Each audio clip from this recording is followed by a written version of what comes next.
Hello and welcome to the first day of the 34th Annual California Small Farms Conference. If you're here to attend Indigenous Foodways, then you're in the right place. My name is Beatriz and I'm with Community Alliance with Family Farmers, and I'm so excited to have you all here today as part of this year's big event.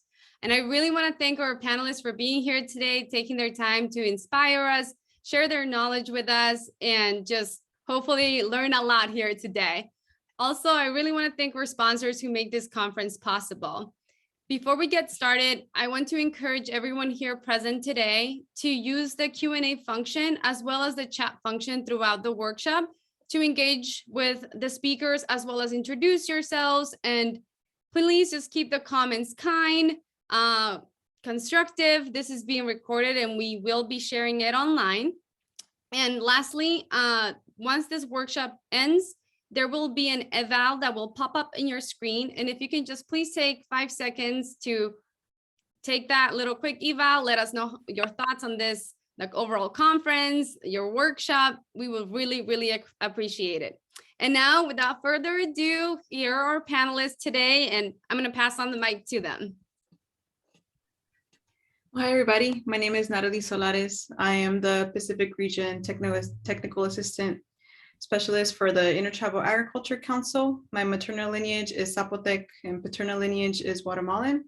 I'm currently located on the ancestral homelands of the Cowie and Payam in Paris, California, and Riverside County.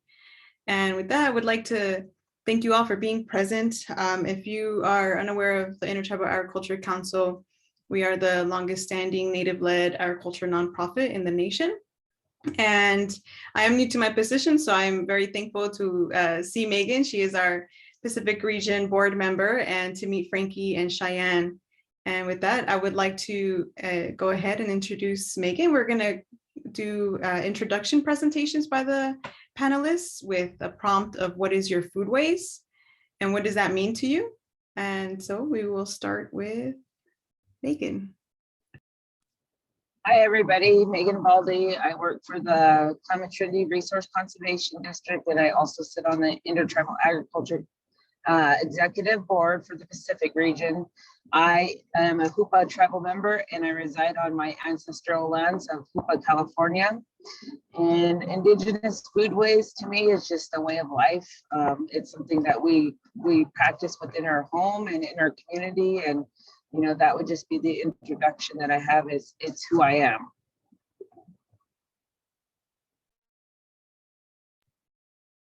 Thank you, Megan. Frankie, would you like to go next? Okay, Frankie Tripp. Hello, my name is Maggie Tripp. I work for the PICYOB department of the Cuddy Department of Natural Resources and the K through 12 department. So I live in Orleans currently in my ancestral territory. What foodways means to me is what Megan said, was being able to be in our homelands and do what we've always done, raise our children and feed them in the ways that we always have. Thank you, Frankie. Cheyenne? You're on mute. Manahu, Inaniane, Cheyenne Stone, Panatu Nu Agimana.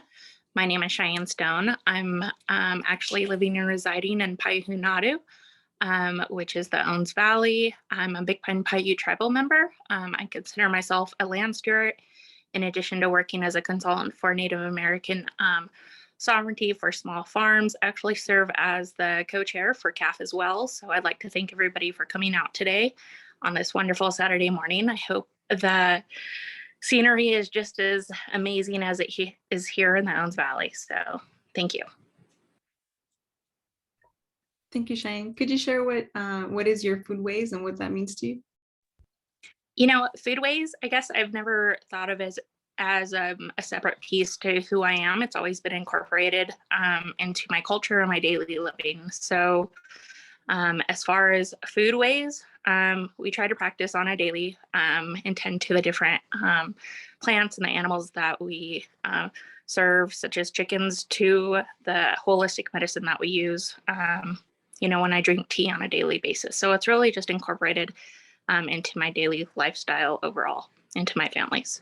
But we were raised pretty much with it throughout a couple generations. So we find it key into integrating into this this culture that we're currently living in as far as modern ways, while still preserving historical and cultural knowledge of food pathways.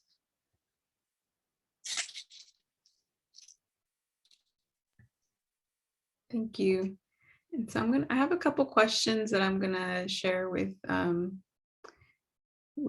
panelists. Megan, can you talk about the Hoopa people's role as land stewards, seeking balance and the disruptions you have experienced to that balance?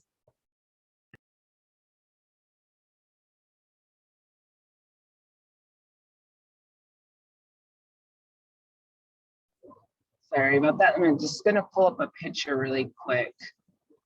So, when I think about like our foodways and how we're in balance of it, I go right to our foods, like our, acorns. They're a staple within our tribe, and they actually help us to have like a imbalanced diet as Indian people. It's, one of those things I always tell people when I think about how acorns were consumed by my ancestors, I think about how my kids come to me today and they're like, Mom, what's for dinner? And I'll say like, this is what's for dinner. Mom, what's for breakfast? And I'll tell them this is what's for breakfast, or I'll just tell them food sometimes.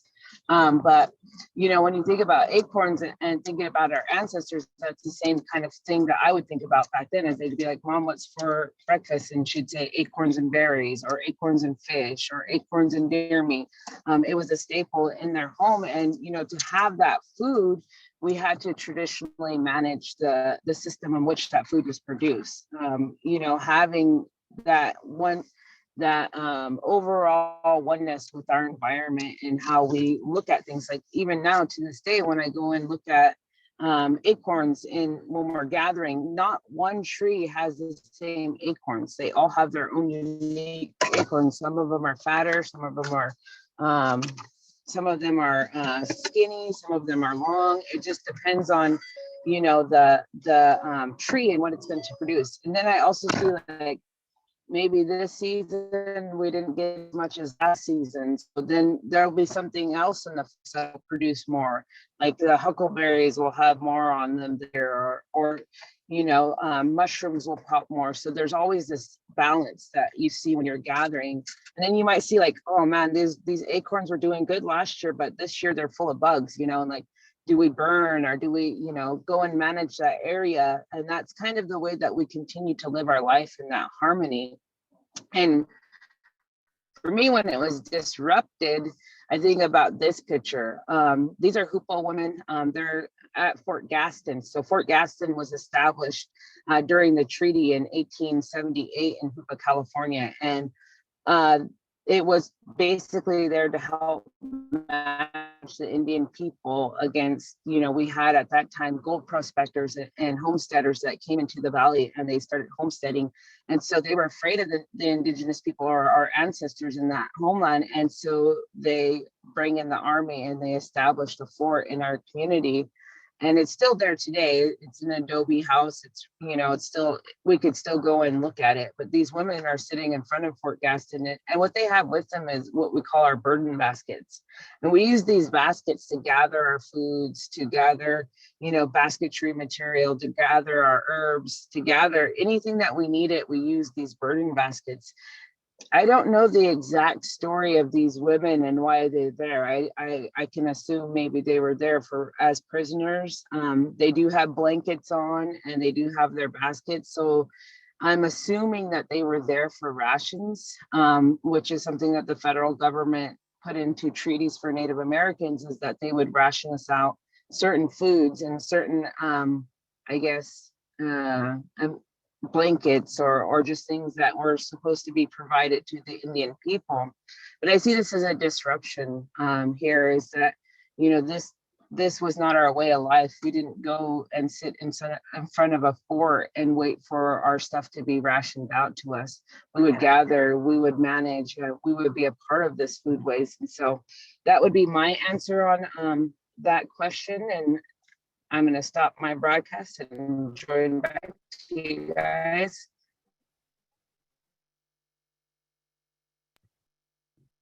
Thank you, Megan. And I think I would like to share too, if you have any questions, to put them into the Q&A, and that way they can be addressed in the end. Now, Cheyenne, I'd like to ask you a question. Can you speak to the land tending approaches of your people and common misperceptions of them?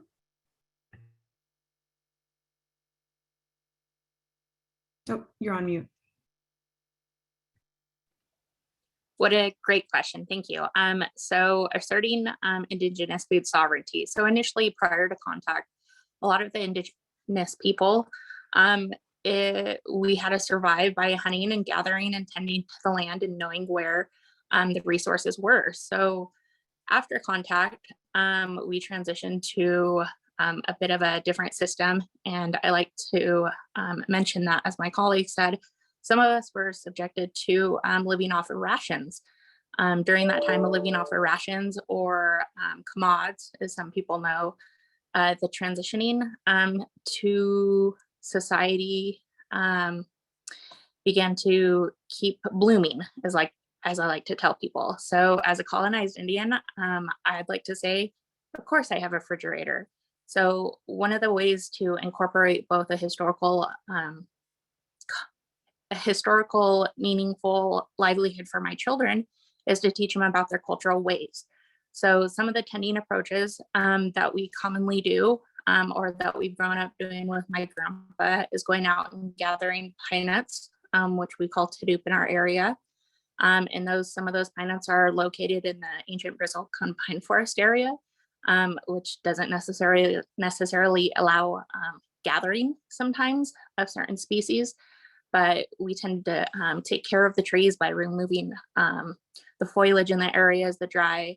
And what pine nuts tend to do after they bloom, the people who go pick and harvest the pine nuts, they actually clear some of the roadways for like fuel mitigation. So also removing some of those branches when you hit the pine nut in the pine nut trees, you're actually tending to the tree. You're allowing for new crop to grow. It's when you don't have access to tend to these land is when you see trouble. So some of the misconceptions that I think people run across is private land, right? So how do you tend to resources that are actually on private land?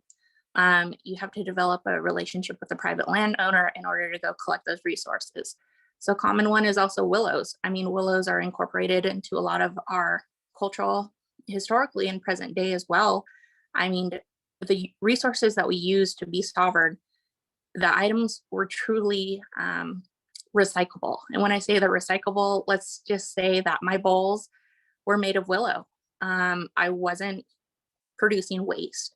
My ancestors weren't producing waste as far as tending to their land. They used all of the resources necessary to provide for their livelihood. So when they're collecting acorn or pine nuts or hunting rabbits, I mean, we used every piece of meat. So like a good example is, say we're hunting rabbit. I mean, after we utilize the meat, we would use the fur for blankets. For willows, same concept. You know, after we were done with the basket, some of us would burn the baskets or pass it on to family members. I mean, tending to the land is huge, but at the same time, we have to give thanks to the resources. So back to the question as far as my approaches to how our people utilize and tend to the land today, I think it's really based not only as a community, but as a family as a whole. Certain families are, handed the responsibility of making sure that certain area is good to harvest. Other families, tend to the fire, or traditionally, I mean, we take care of our resources because they take care of us. So some of the misconceptions overall, I think, that we don't practice. People say that we aren't avidly living how we used to. I think the misconception out there is that, oh, we live in houses and we don't necessarily need the resources in the area because we go out to the grocery store like many other people.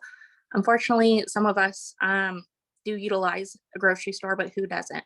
At the same time, in order to teach our youth, we have to incorporate our cultural components, and our culture components require us to go out and, you know, clear vegetation in order for the trees to, you know, produce. Ensure that the water is trying to get that way. So a lot of us speak to policy and advocacy regarding, you know, water, you know, being managed appropriately. And I think once we start paving the way for conversations as far as protection of natural resources, I think that only will advocate for our people and our communities in the Indigenous area to misspell some of the misconceptions that we don't utilize the land. In short, I think all of us in some way or another utilize the land in a manner that is befitting to our cultural lifestyle and pathways. I think it's just a matter of getting those voices heard in the platform that allows people to know, hey, I actually do gather willows over there in Sacramento, but nobody would know because you're like, well, where do you gather willows at in Sacramento? Well, I gather in this area, even though you guys see it very trashy along the riverbanks. We actually, you know, we harvest seafood in that area. And what do we do to protect that? Well, we do monthly cleanups. I don't make it noted to everybody, but at the same time, our family is like going and cleaning up the certain area to ensure that we can access those resources and food. So I'm going to go ahead and sum it up there and send it back over. Thank you. Thank you, Cheyenne. And Frankie, can you talk about the strategies and approaches to tending to traditional land-based responsibilities and what food sovereignty means to you and your people? Yes. So one of the biggest struggles with the Coexisting as a tribal entity is that whenever you win a reservation, so we have always and will continue to reside in our ancestral territory, but we were given no legal rights to the land. So that's no hunting rights, no fishing rights, unable to gather, unable to make decisions over the land. 98% of our land base is under Forest Service jurisdiction. So when they decide they want to sell timber and they allow the forest to change type into timber sales, well, that cut out our hazel, our basket materials, that cut out our huckleberries, and that changed the environment. And so we were unable to do our traditional practices of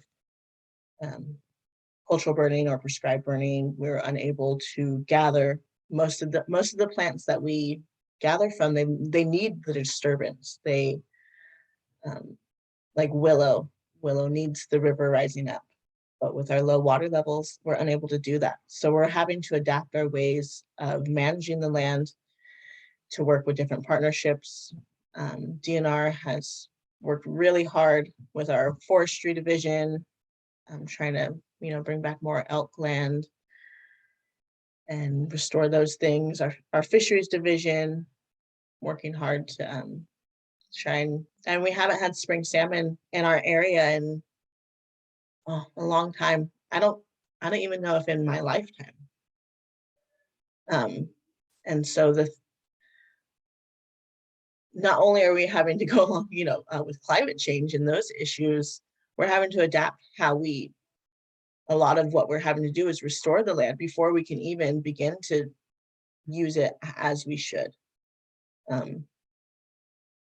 One big thing for me, I've been doing a lot more work in the field with this job. And I always had it in my mind that, you know, I would go away to college and I would come back and the land would be ready for me. You know, the knowledge is here and the places are here. But the more I go out, the more I'm feeling the urgency of, yeah, this was a great gathering place and I can see the remnants of that, but it's going to take a lot of work for it to be the gathering spot that it was for my children. And so I've been feeling that urgency lately because that's what food sovereignty means to me, to be able to feed and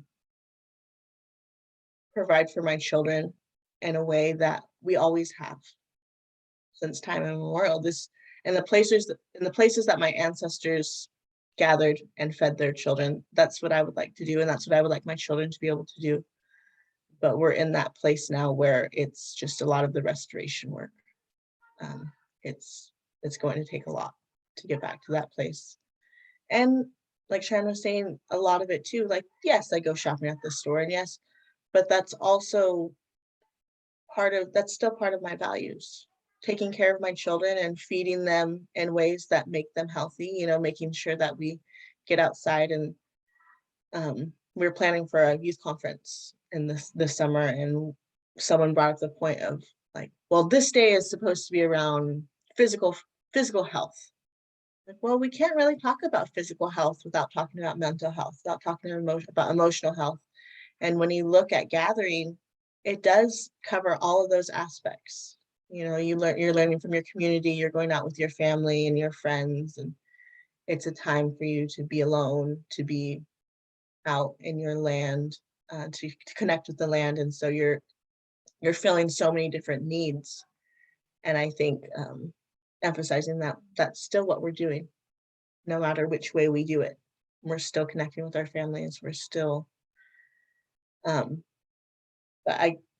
so the biggest thing I think that we're facing right now is a lot of the TK decisions aren't being made by Native people all the time.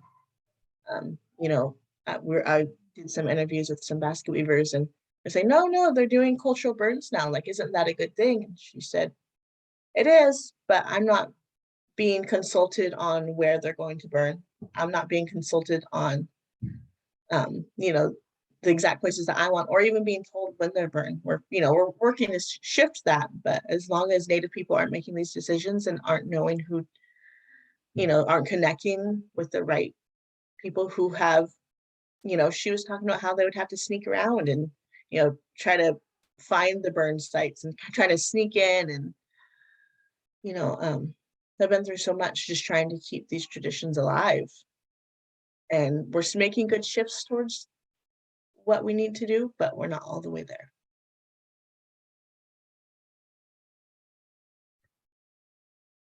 Thank you all. Thank you all for sharing. Those are all very important stories and that are current and impacts all of us, honestly, and what our roles can be in supporting the tribe's food sovereignty. So I have a couple questions, but I can also go ahead and ask one of the questions from the chat. And I did see somebody had their hand raised, so I'll address that. And then, okay, so one question from Stephanie Parent: how can non-tribal people help, for example, grow more resources like acorn trees, learn to respectfully gather resources, learn how to cook, use them, etc.? If anybody or all of you would like to answer that. Hey, Natalie, I will go ahead and start with addressing some of the question. I think the big thing is being advocating for the financial resources for tribes to do the work. Unfortunately, tribes aren't at the capacity that, say, a county or state has, to where I have experts in jurisdiction in order to implement some of the protection and measures to do so. Consulting with tribes is great, but at the same time, tribes don't have the capacity as far as having certain departments that do X, Y, and Z. You know, we might have a TIPO, and that's just one TIPO, but I don't have the financial resources to hire the 3 or 4 additional people that need to be out at a cultural burn.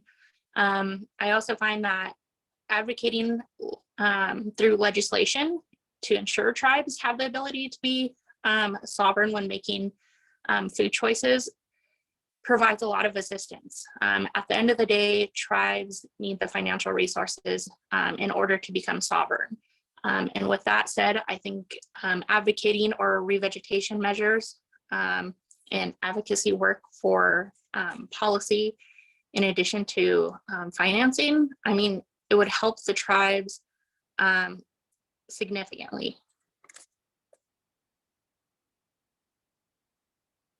I agree with that. Everything you just said. I think that's a huge part of it, is not having the resources in order Sorry, I hear my kids. But also in that, like you talked about, like dealing with private landowners. So having non-natives be that force behind that of, yes, I'm going to allow the tribe or other, it doesn't always even have to be the tribal entity, just tribal members, native people. Because, you know, then we get into issues of blood quantum and those identity issues. We don't need to go there.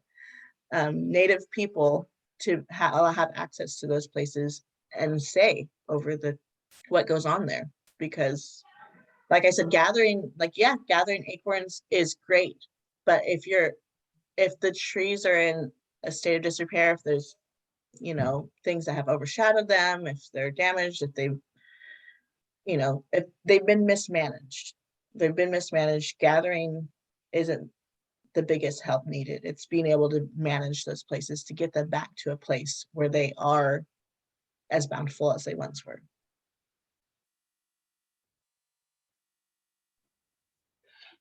I know that like a lot of people on this call are like from different organizations, whether it's nonprofits or working, you know, whether they work for different government agencies or whatnot. But a lot of time what I do see is that, you know, these outside forces or these outside programs will put together grants or put together funding that affect, you know, around us, like especially in natural resources, right? They'll put together like huge grants for you know, wildfire prevention throughout the state of California, right? But then they will not come and ask a single tribe in California their thoughts first, what they would want to be put into those grants, or how that they see that their land should be managed, or, you know, and a lot of these grants and a lot of these fundings affect us, you know, and we're not brought to the table from the beginning. We're kind of always the afterthought, right? Like, oh yeah, I remember I was supposed to go talk to the tribes because we're going to affect their reservation with these plans that we put into place. And so my suggestion always is to, you know, start with tribes first. You know, when you're dealing with these natural resource concerns, addressing those things, or wildfire concerns, you know, seek out tribes in your local area, especially when you're working on policies too that affect California. I mean, there's 115 tribes in California. And I always hear, well, we haven't talked to any tribes yet. It's like, please talk to tribes in your area. And then if you're trying to get into like learning about the indigenous foods in your area, talk to tribal people. They know, tribal elders, they know. You know, and if you want to help to revitalize those things, or you want to help play a part in maintaining these indigenous foodways, you know, talk to the people. And that would be my suggestion. Thank you all. I think part of you, some of you have already answered this, but there's another question I'd like to throw out there. If you could discuss your and your community's unique balance between traditional foodways and tending conventional, including sustainable, organic, regenerative, and agricultural pursuits.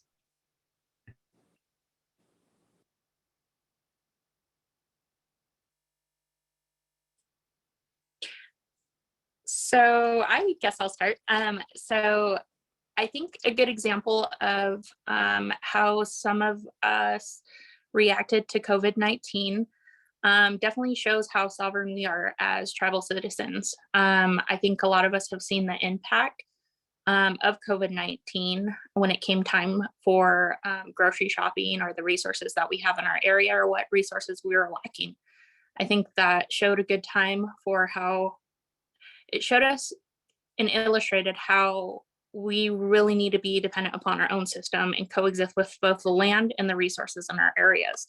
So I guess there was no trepidation when I found out certain food in our area wouldn't be accessed because the grocery market didn't have X, Y, and Z, because I knew the resources in our local area, because we, you know, have this innate knowledge that we were born with that came into play as far as coexisting with the land. And luckily the resources that we had, I mean, we literally could survive off a hand, like a handful of acorn, I tell people, and that's powder wise.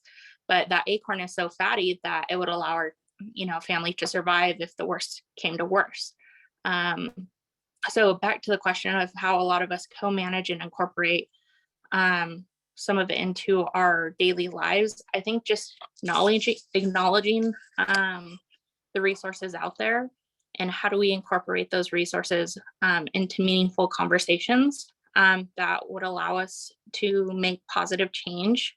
I think tribes, if given the opportunity, I'm sure there'd be a lot of tribes that would love to raise their own cattle and to have a local butcher. I'm sure there's a lot of tribes that would love to have local sourced eggs coming from within the communities. So historically, we did utilize the resources. Some people have access to that now, some people don't. I think as one of my co-panelists mentioned, a lot of us are on reservations, and those reservations, when we were forced removed to them, it wasn't because they were the best resources in the area. Is it because the best resources were then traded for the people who really wanted the resources? So right now, in order to coexist and build those relationships, I think we really have to go to how can we all survive while protecting the assets, utilize what we need, and don't overconsume.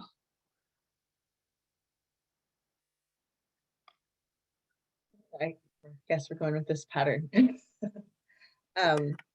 Yeah, like when COVID-19 hit, I wasn't working for the Cutting Tribe at the time, but they put all employees on leave. And what most of them did was, we're like, hey, we're not going to stay home, we can stay outside. And they started a farm. So the Tishonik farm, it feeds after school programs. We're trying to figure out a way to make it a little more self-sustainable. But that was such a huge debate, because we're like, no, we don't charge money to our people for feeding them, but we do need to find a way to pay the people who are growing the food. And so that was a huge struggle. And for me, like when I first took this job, I was like, oh, I remember the first day I was like, oh wow, these huckleberries are really good, I'll come back after work and gather them. I'm like, no, this is your job. Like, to gather them, we're going to scientifically analyze how good of a crop it was compared to last year. We're going to weigh it. But no, at the end of the day, you take it home, and I end up bringing it to the school, and the kids got to eat huckleberries, kept their attention better than anything else I could do. And that's my biggest request. I go in weekly into the schools here. My biggest request is bring us more food. So bring huckleberries, bring sorrel, I try to make it as different as possible, because I do think often we kind of rely back to, like, in our area, huckleberries, deer meat, salmon, but we forget the wide diversity of food that we had. Acorns, I do think that's something that we forget sometimes. And so that's been really fun to be able to bring into the kids. And I think everything still applies, whether we're talking about farm food or raising meat, the same applies. We use we use every part of the animal. We don't over harvest. We leave enough for animals. The same policies still apply across the board. The same values, not policies. Same values apply no matter what we're growing, no matter what we're harvesting. And we maintained the land. It doesn't just get given to us. It's the same way as whether you're growing a garden, and that's oftentimes, you would go out and gather, and you would bring it home, and you would plant it in your yard. That's a normal thing. It's not anything new. My ancestors have always done that.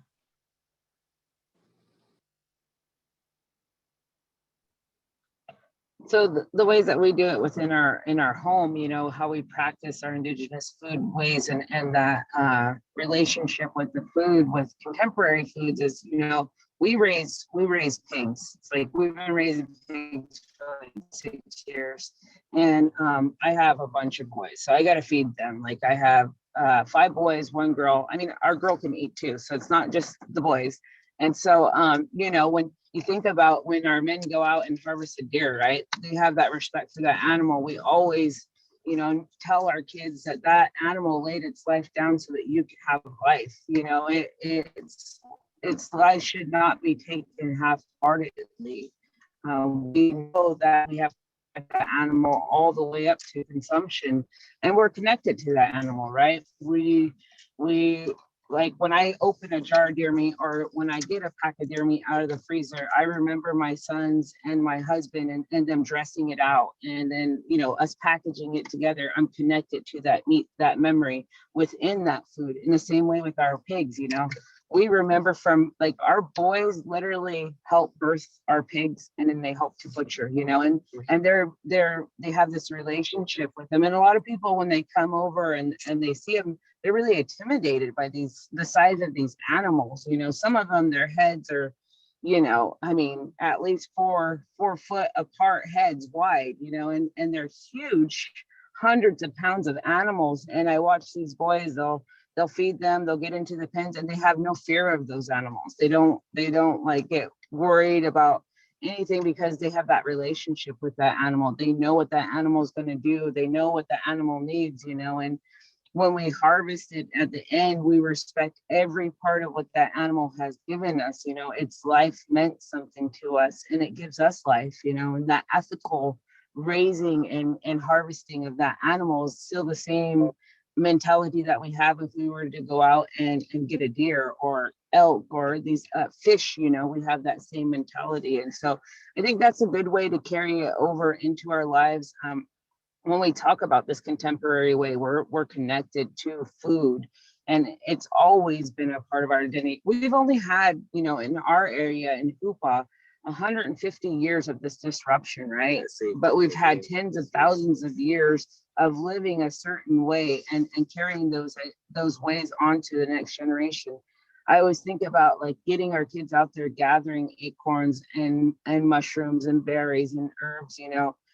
If we don't get them into loving and enjoying this way of life, they won't protect it when we're gone. And so they have to be a part of this entire process. So that's definitely the way that we try to maintain those values and try to carry it over into this contemporary life that we have today.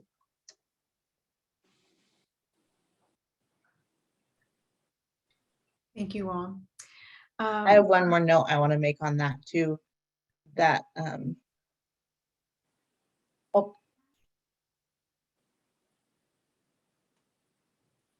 You go ahead. sorry, I think my internet glitched for a second there. I just wanted to also bring up the fact that our land is in disarray. Like we're allowed the places that didn't have the best of resources. And so while we're working out that in between time of, you know, having the land be ready to give everything we need and the state we are in now, we're going to need to supplement that with other things.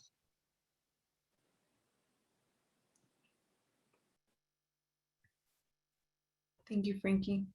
So from your perspectives, what is often missing in conversations around contemporary regenerative agriculture and food system movements?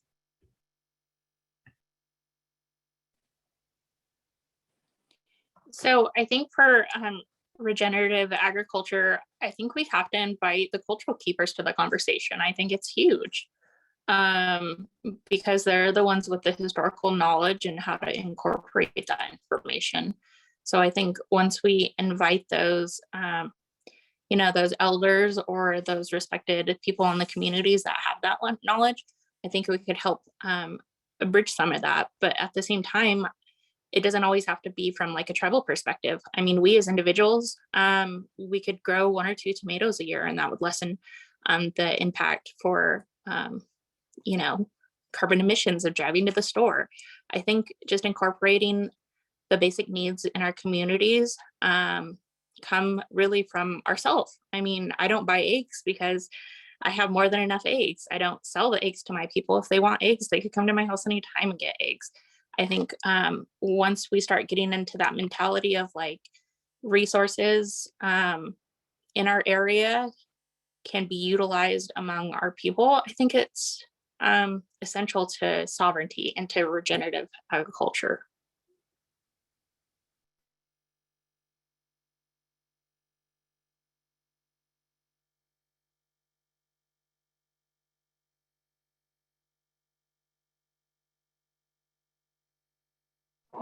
I don't know if Frankie's still on here or not, but I guess Internet's we'll being a jump in. touch glitchy. I hope you.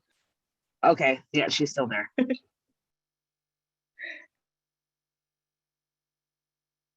Yeah. Can you guys still hear me fine? Yeah, it's just going in and out a little bit. But good right now. I think the biggest thing for us is the recognition that without a land base and without say over land, we're not going to be able to do what needs to be done. A lot of bringing up, like, you know, fire restoration and fire, different things, fire suppression, without consulting the tribes, we're not going to have say and be able to do what we need to do in those to restore the land. And I think that's missing out of a lot of the conversations.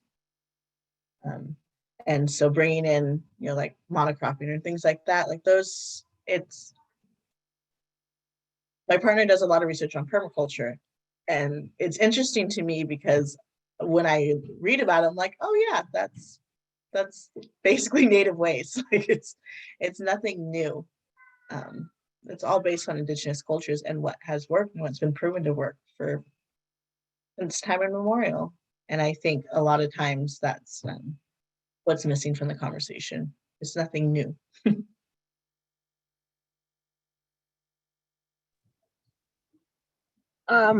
You know, one good thing that I've seen that has started up in the last, you know, farm bill is that there's provisions written into that farm bill that address, you know, the way that you know, tribes needs are looked at when it comes to regenerative ag or ag in general.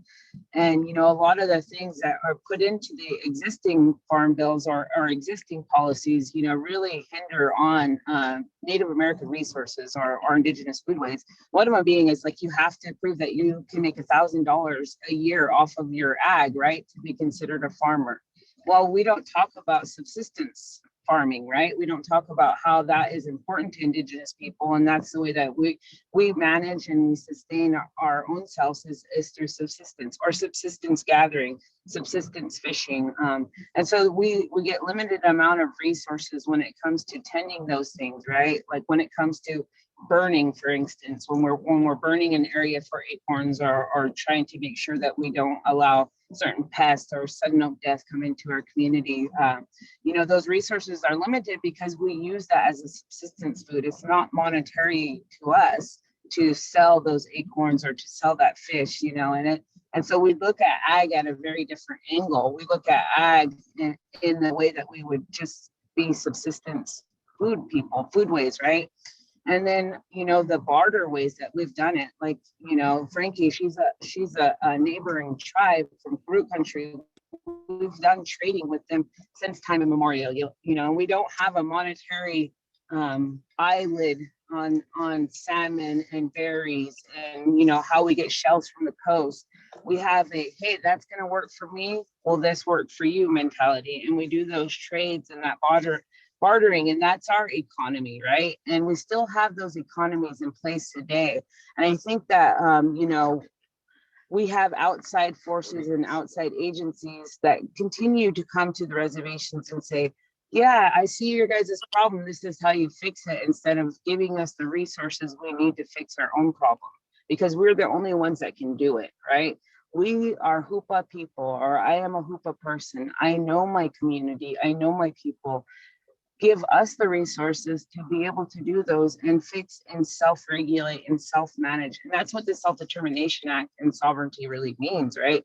Is we have the ability as Indian people to self-regulate and have self-determination on our own lands and the way that our food systems are. So like having those things in policy and you know, written out in a way that are very inclusive to tribes and how we manage things, I think is important. And I think allies such as CAF and such as these, you know, nonprofits and organizations, these, you know, farms and these alliances that they have, just, you know, working with us to be able to put those provisions into the upcoming farm bill, into policies that we see, you know, so that, you know, we can be able to maintain a lifestyle that sustained us for tens of thousands of years.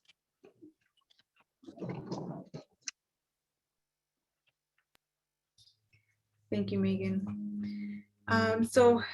Please remember to drop your questions in the Q&A section. We do have a question from the audience, and that is, how have invasive plants and other invasive species impacted Indigenous food systems and foodways?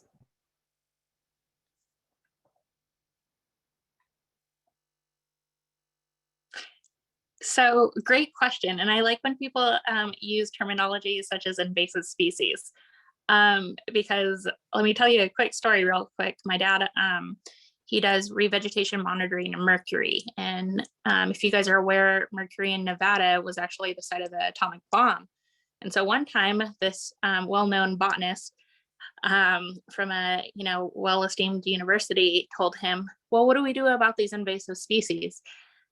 So it's kind of like the Darwinism theory. I mean, only the strongest survive.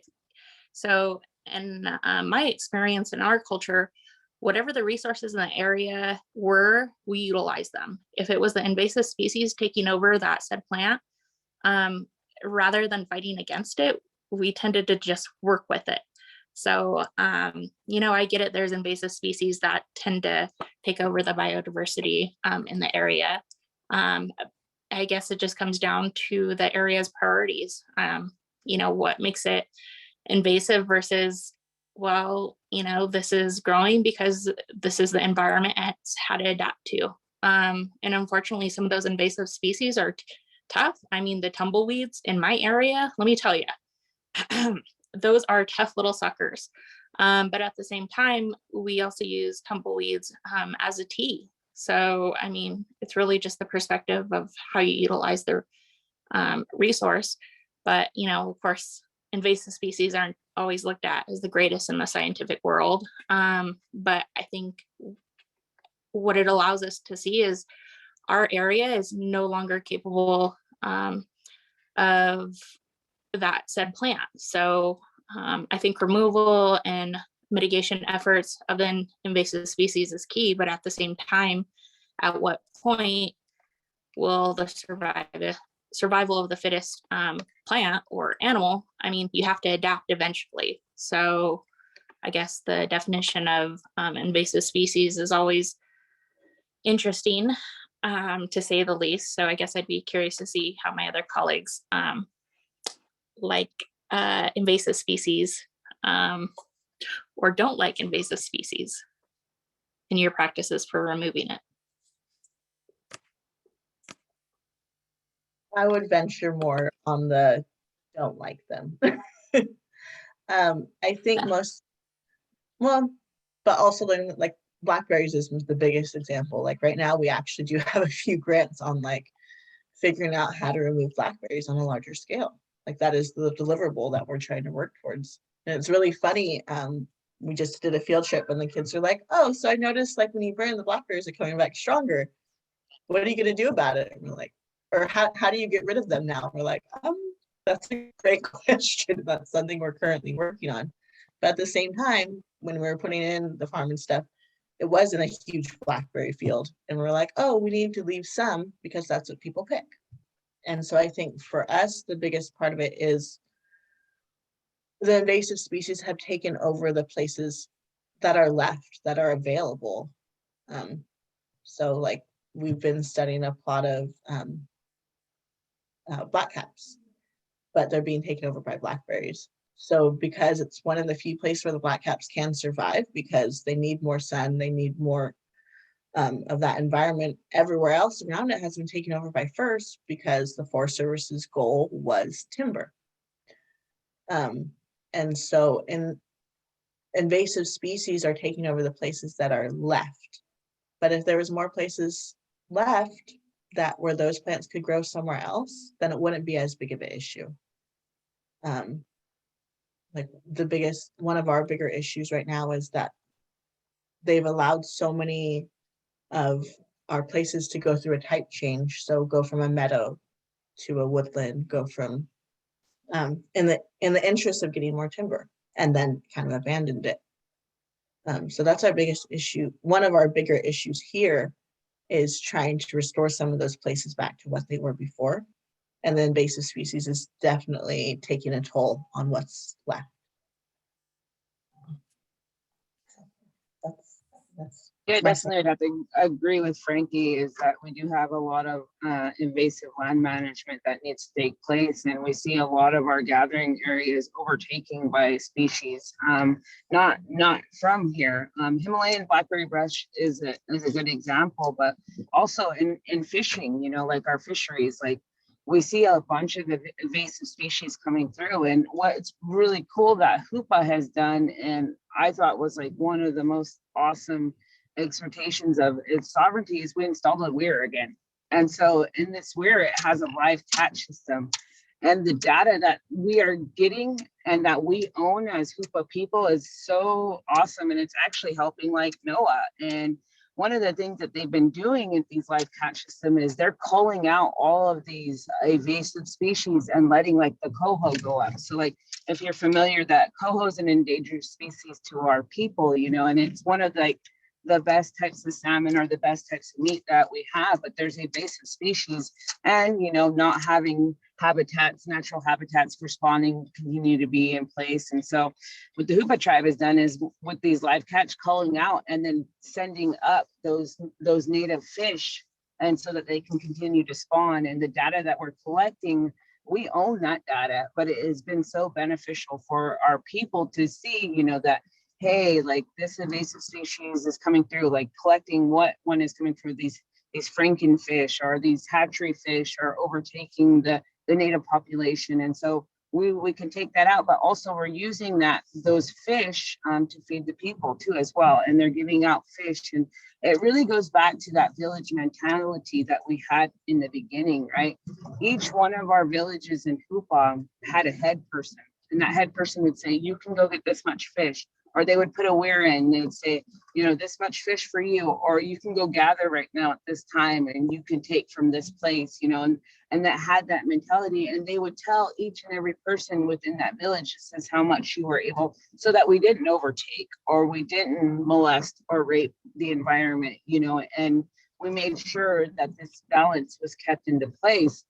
And so for Hoopa to do that and give out fish to the community and elders first were a priority, you know, that is what we definitely need to continue to support. If you're not in our community, that support's important, is like, you know, having us be able to exert our sovereignty and be able to continue to do the things that we've practiced for tens of thousands of years, you know, help to get rid of, because, you know, we were the first scientists here in America, right? We knew how to manage, we knew how to come against these invasive species or plants, either through fire or through management, such as weirs, or through gathering at certain times and taking out of places, you know, those invasive species. So we were the first scientists. So supporting that really helps us to come against these invasive things that are, you know, coming to our communities and coming to our lands.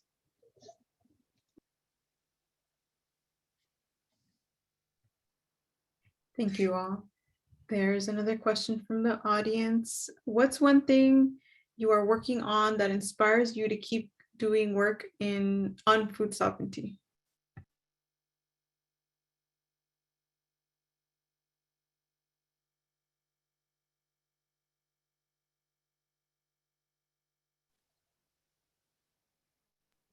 I don't know if we're continuing the same format, but I can jump in there. One of the projects that we're working on locally is a gillnet project. So we've been working, we got a grant through Native American Ag Fund and through First Nations to basically teach kids how to hang a gillnet and teach them how to, you know, sustainably fish and have proper fishing protocols on the Trinity River, and about tribal fishing rights, so Hoopa fishing rights.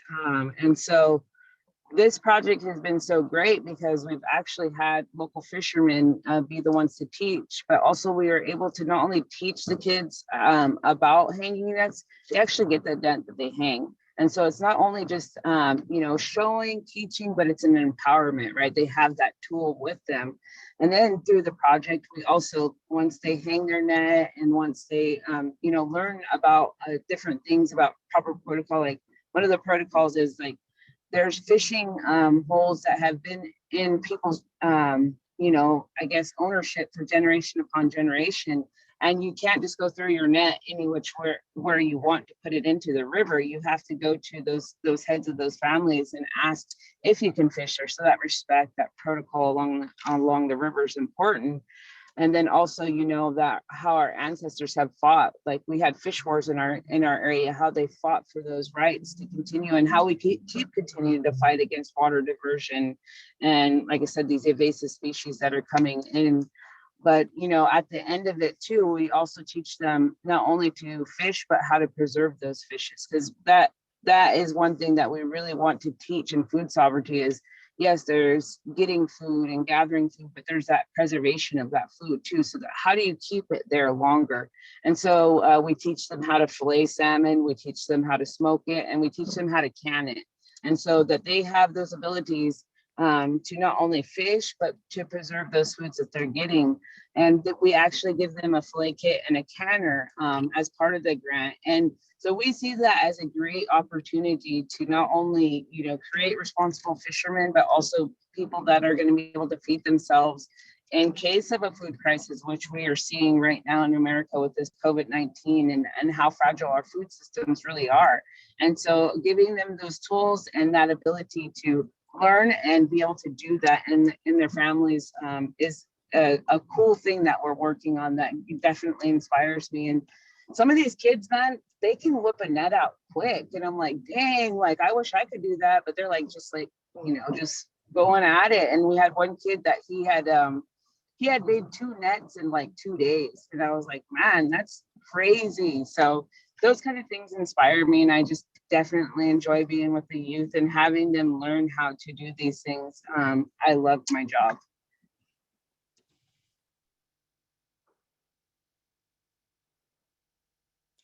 Nice, thanks, Megan.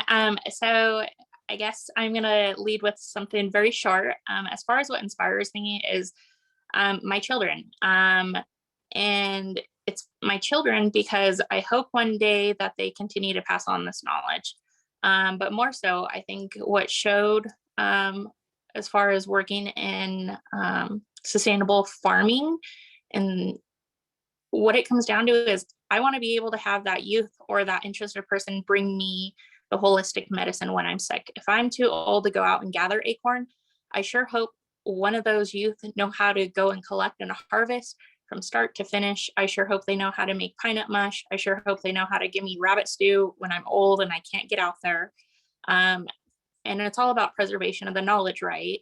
So initially kids don't enjoy this when they're young, but it grows on them. You know, my 2-year-old despised going out and doing these things. She's 11 years old now. She enjoys doing it. She knows it's part of her identity. She knows it's her responsibility. And for her, having a sustainable food system is sovereignty. I mean, that is key to not only our culture, but our life way of who we are as Numa. Noom people here as Paiute is what we are. I mean, that's who they are as people. So overall, sovereignty and food sovereignty specifically inspires me because, I mean, it's who we are as a people. So thank you. Yeah, I guess the phrasing of inspires, I'm like, I'm not really sure it's inspiration, it's just something I do. The other day I was cracking acorns with my niece, and she was talking about, yeah, this is my first food, and two of my children, usually I don't get enough acorns to feed my family year round. My parents do some ceremonies, and so every acorn that we get goes towards feeding the people for those ceremonial times. And so my children were lucky enough, just when they were born, 2 of them were able to have acorns at the ceremonies as their first food. And my middle child, she was about 9 months by the dances time. So before that, we had given her some applesauce. And I was like, actually, I think her first food applesauce. And my niece goes, oh, how sad. It's like, why is that sad? She's like, because she didn't. But good thing that she was able to have them in 2 more months. And then, you know, she ate them the whole dance, and she now, right, Lila, you love them, right? Her daughter's like, yeah, acorns. She's like, oh, it's my favorite. We're so excited. We were cracking and grinding them, getting them ready. And so just hearing that from the kids, that's what they want. You know, that's a sad thing to them, that a baby's first food wasn't acorns. And she had taken it upon herself because her youngest brother was around, wasn't going to be able to have it at ceremonies. And so she's, oh gosh, 8, I think. So her and her younger sisters cracked and ground and leached them all while he was little, all by themselves. They decided to, went and gathered their own rocks, had their dad make a fire so they can make him acorns. And I think the fact that they, one, had the knowledge that they were able to do that from beginning to finish by themselves, to the access, and then just the desire to, that, I guess that's really what inspires me. And what I'm currently working on in my professional role of going into the classrooms, giving the kids a taste of the food and telling them, hey, I got these huckleberries yesterday. You know, you can go out and get them yourselves. And a few of the kids have told me, yeah, I went out with, you know, I made my dad take me out. Or I had salmon and like, oh, it's been so long. Yeah, I really need to go out. My uncle said he would take me fishing, so I better just go because, you know, it tastes so good. And so I guess that's just my biggest inspiration, is seeing what they want to do. And I was able to work with the interns. DNR usually has youth interns. I was able to supervise them for the past 2 years. And we did a combination of, you know, hey, we're going to go pick off elders' apple trees, can it up for them and give it out to community. Or, you know, we had like a gleaning program, and that worked really well. But then we also went and gathered materials. There's a basket weaver here who lost her house in the Slater fire and all of her basket materials.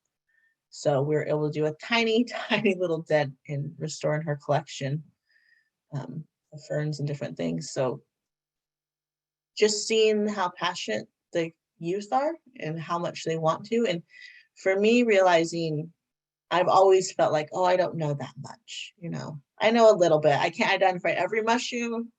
You know, I can only identify some things, but it's empowered me as well, like in this role of like teaching the kids, like, oh, I do know more than I thought.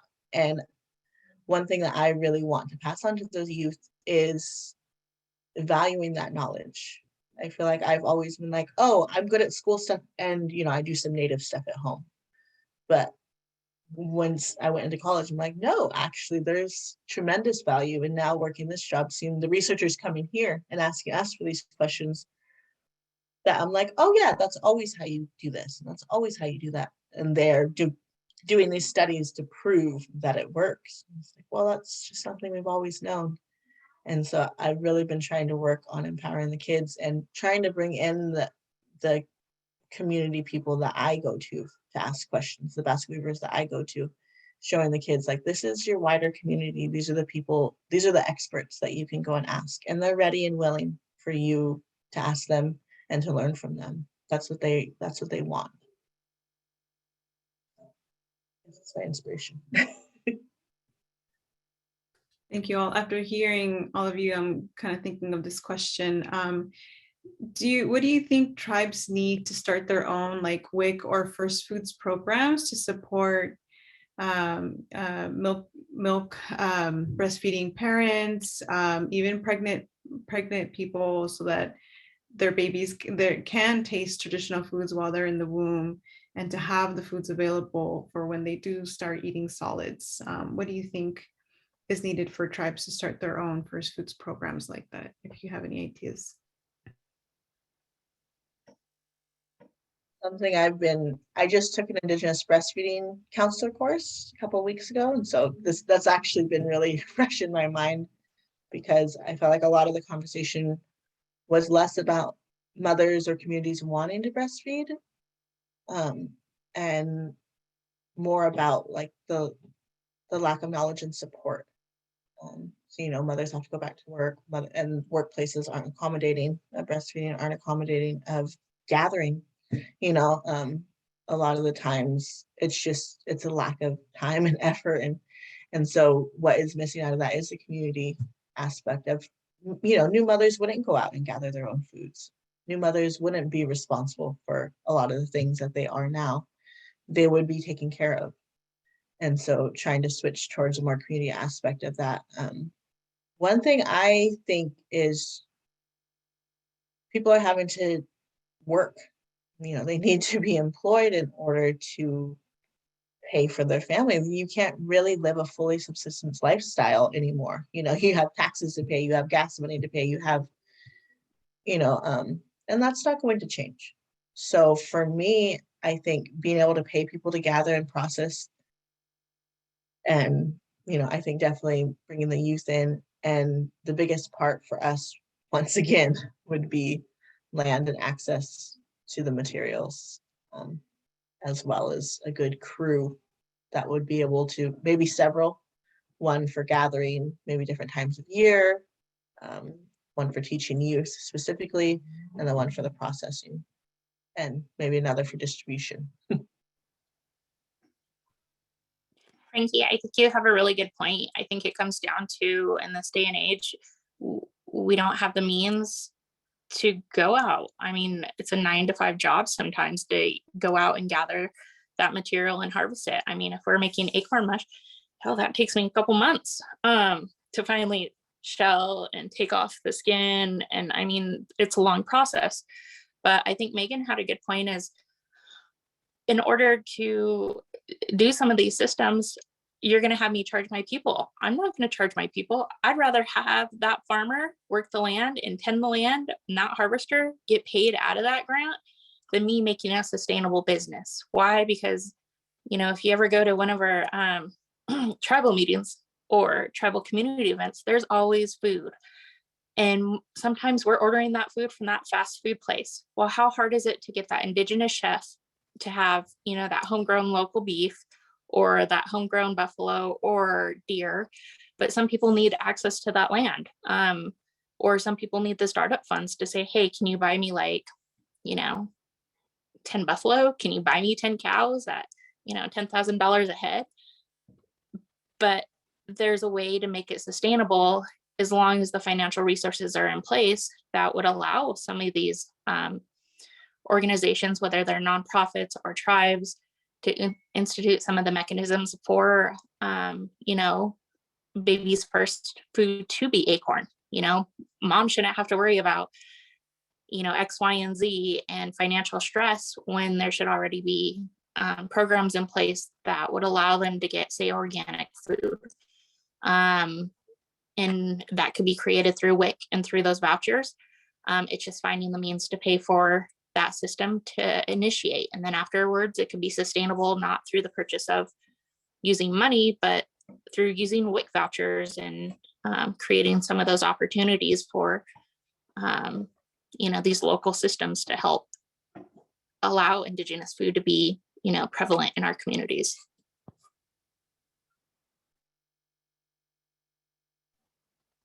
Yeah, I would second and third both what Cheyenne and Frankie said about, having a system put into place where people can gather and it, be able to do it while they're at work or whatnot. And I think tribes really getting on board with bringing our babies to work, right? And having that ability to be able to have your baby at work with you. With our program, I have a coworker, and we're a tribal nonprofit. We're formed underneath the Hoop Valley Tribe Sovereign Business Codes, but we have autonomy from the tribal government. And so as a nonprofit, she came to work and she was wanting to have a baby, and I said, yeah, you can bring your baby to work. I have no problem with that. I know that mothers are great at multitasking, and so her baby came to work at 2 weeks old, which I didn't tell her to bring her baby to work at 2 weeks old. So she did this on her own. I tried to make her stay home. But as a mother, she wanted to be at work too, as well, with her baby. And so, he's like my favorite coworker of all times. And I hope that she doesn't hear that, but he's like 4 years old now. And like having him in the workplace for so long was just something that not only just bring, her relief as a mother, being able to breastfeed and not to worry about like storing up milk and being able to make sure that her babysitter was feeding baby what she wanted him to be fed. But she had the ability to make sure that he was able to get the best things from her in the beginning, and be at work and be a working mom. So I think more of that mentality, not only in tribes, but just in, nationally, like having women love to work, but we want to also take care of our kids, and we also want to feed them the right things. And, being able to support them during that journey, I think is important for us as, not only Indigenous people, but those that are, employers to those people as well. Thank you all.